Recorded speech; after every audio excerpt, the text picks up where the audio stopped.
Or like the whole Hobbs story with the besties just loops back to like a lack of respect. Like he still doesn't respect Forehead and Future.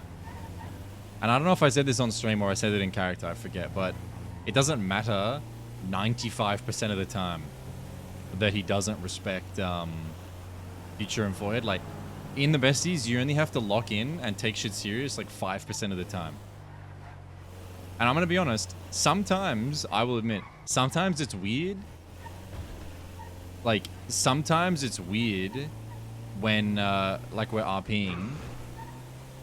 When it switches to serious, it happens really abruptly sometimes. And I'm going to be honest, sometimes it's like, I don't want to say, it's like tough, right? Like, shit can get serious very quickly here. But, yeah, in the besties, you only have to be serious 5% of the time. And Jay Hobs just can't do it when it comes to Forehead and, Future, he just can't. He can't do it. Not even 5% of the time. 12, 72. So it sucks, but it is what it is. And I'm gonna be honest, the whole Hobbs Crash Out arc is just way better content than nothing. So like it's fine. I think the Hobbs Crash Out arc is hilarious. Part of me is sad, right? Because like, I don't want this to be the reason, or I don't want this to turn into Jay Hobs is like ostracized from all of us forever. Like it'd suck if this was like a you know, like he's out the gang and we don't fuck with him forever. You know, like I'm talking in like 5.0, the remnants, whatever's left of the besties still don't fuck with Jay. Like I hope it doesn't go that crazy because I do like being friends with Jay in character. But I think the content of Jay being kicked from the gang is just so funny because it's all his fault. It's all the Gobbler's fault. It's like all his fault and it's hilarious. Because like the number one thing to always forget, the people like can't forget, right? There's two things. The first thing is how many chances did Jay had? How many crash outs has he had? 1 billion. And the second thing, right? The second thing is this one was about the car parts that Future got vaffed. But Future got the car the second vaff, right? Then Jay went and lost his car, right? Then he went to Hood Court. We gave him, Forehead bought him an outright new car. He got him an outright good new car and got money that was way more than the stage 3 parts that he was owed. Like, how many cars have we had vaffed?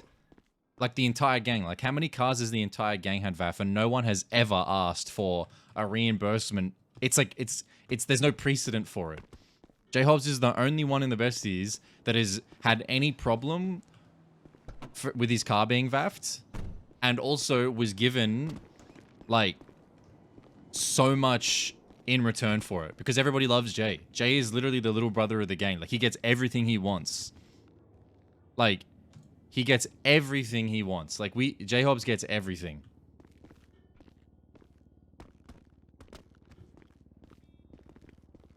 And, like, this is a gang of people that are, like, you know, liars and rats. You know, people be snaking shit all the time. You know what I mean? Like, people be saying, like, oh, you know, like, where's the bags? Like, this is a group of people that actively steal for each other for fun. And it's all just jokes. And Jay still pushed it too far. By being entitled. I don't know. Jay's just like the maker of his own problems. Which sucks to deal with on like a emotional level, but it's hilarious on a content level. Like, it's hilarious. Jay Hob's content is unmatched because you just sit there and laugh while he freaks out. But that doesn't make sense. That doesn't make sense. That doesn't make sense. That doesn't make any sense. Like, that shit's hilarious, bro. That shit is so fucking funny. The thing is, like, the Jay Hobs crash out from, like, one of the less vocal members of the gang would actually be warranted. Like, if someone like Rissa, who has, like, a pretty silent job in the gang, had Jay Hobs-ass crash outs, maybe not with the Jay Hobs, like, you know, maybe not as aggressive as Jay, but express those feelings, it's okay. But Jay gets everything. Jay got everything. Even when he wasn't in the gang, he got everything. And all that is required of him is to respect Forehead and Future the 5% of the time that we're serious or they're serious. I mean, Forehead even said, look at my... Yeah, that's the thing. The thing is like, all of the things that I get fucked on, I just don't care about. Like, I'm gonna be honest. I think if Mike had been in the besties from the very start... if Mike had been in the besties from the very start... I have a feeling that either because I would have been more confident sooner, but I think like the side of Mike that people would have seen would be a lot different. But like at this point, for as long as I've been in the gang, virtually nothing materialistic matters. And we get everything we need from the gang anyway. So all of the like random tidbits just don't matter. It's funny because I have a hard time getting angry at Future most of the time. Like, I'm gonna be honest. I have a hard time shit-talking a lot of motherfuckers in the gang because I just don't have energy. I just don't have energy for it. Like, I'm not gonna lie. Most of the time, like, someone like Future will be like, man, you know who I hate? Mike. Mike is a fucking ugly loser. And I'm just like, yeah, that's your Future. Like, it just does nothing. It just does nothing.